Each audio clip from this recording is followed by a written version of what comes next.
Oke, Assalamualaikum warahmatullahi wabarakatuh. Saya Cici Nugrah dengan NIM 2103107 dari Pendidikan Biologi C 2021 dengan mata pelajaran Media Pembelajaran dengan dosen pengampu Dr. Muhyatul Fadilah SSI MPD. Oke, materi yang kita pelajari yaitu konsep dan hakikat media pembelajaran yang kita awali dari definisi. Media pembelajaran berasal dari dua kata, media dan pelajaran. Berasal dari bahasa Latin, yaitu media atau medios. Berarti tengah, perantara, atau pengantar.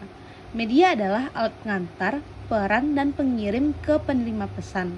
Sedangkan pembelajaran adalah proses komunikasi antara pembelajar, pengajar, dan bahan ajar. Jadi, media pembelajaran itu adalah segala sesuatu yang digunakan untuk menyalurkan pesan dan informasi sebagai interaksi belajar yang terencana atau teratur. Selain definisi, kita juga akan mempelajari tentang karakteristik.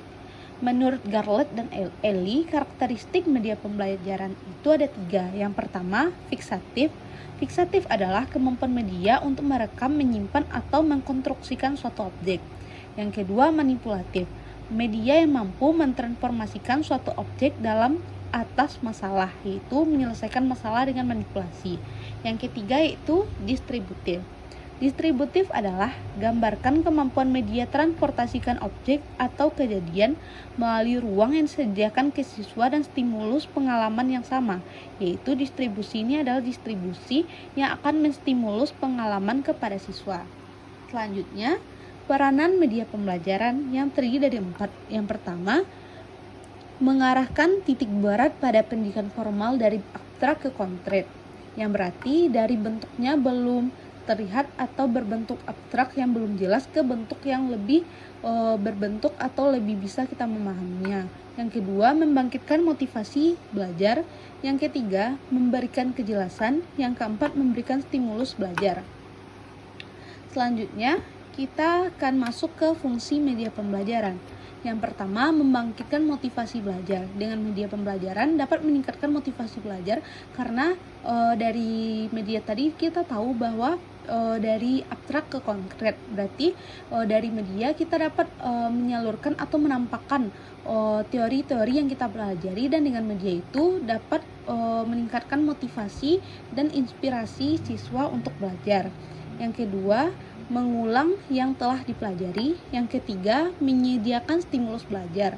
Yang keempat, mengaktifkan responsasi atau stimulus dari siswa. Yang kelima, memberikan umpan balik dengan siswa. Yang keenam, menggalakkan latihan yang serasi. Itu menurutkan Sutomo pada tahun 2008.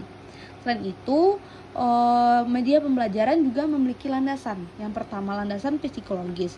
Landasan psikologis adalah pemakaian media pembelajaran ditinjau dari kondisi pembelajaran dan bagaimana proses belajar terjadi dapat diperoleh terampil, yaitu berubahnya sikap seseorang yang sedang belajar dari tahu menjadi tidak tahu. Yang kedua, landasan sosiologis, mengaitkan kurikulum dengan kebutuhan dan keberadaan masyarakat dengan penganeka-ragaman kemampuan yang teruji dengan kurikulum dan hadapi masalah. Yang ketiga, landasan teknologis, teori dan praktek, perancang, pengembang, penerapan dan pengelolaan penilaian proses dan sumber belajar untuk memudahkan pelajar untuk belajar dan memahami materi. Selanjutnya, landasan filosofis, yaitu pandangan digunakan untuk hasil teknologi dalam kelas yang disebabkan dehumanisasi yang akan memberikan kebebasan siswa atau mahasiswa untuk menentukan pilihan. Yang selanjutnya adalah prinsip media pembelajaran. Yang pertama, media yang digunakan memiliki arah untuk mencapai tujuan belajar, yaitu media ini berfungsi untuk mencapai suatu tujuan belajar, jangan sampai menyimpang dalam capaian pembelajaran. Yang kedua, sesuai dengan materi yang diajarkan. Yang ketiga, media pembelajaran sesuai dengan minat dan kondisi sedang kebutuhan pada siswa dan waktu tempat. Yang keempat, perlihatkan dan perhatikan efektif dan efisiennya. Bagaimana keefektifan media pembelajaran tersebut dan keefisienan, yaitu terbatasnya waktu dan ruang yang digunakan. Yang selanjutnya digunakan sebagai dengan kemampuan guru untuk mengoperasikan, yaitu harus sesuai dengan kemampuan dan kebiasaan guru dalam melaksanakan atau menggunakan media pembelajaran tersebut. Nah, sekian video presentasi mind map dari saya. Jika ada salah dan janggal, saya mohon maaf. Wabillahi taufiq wal hidayah. Wassalamualaikum warahmatullahi wabarakatuh.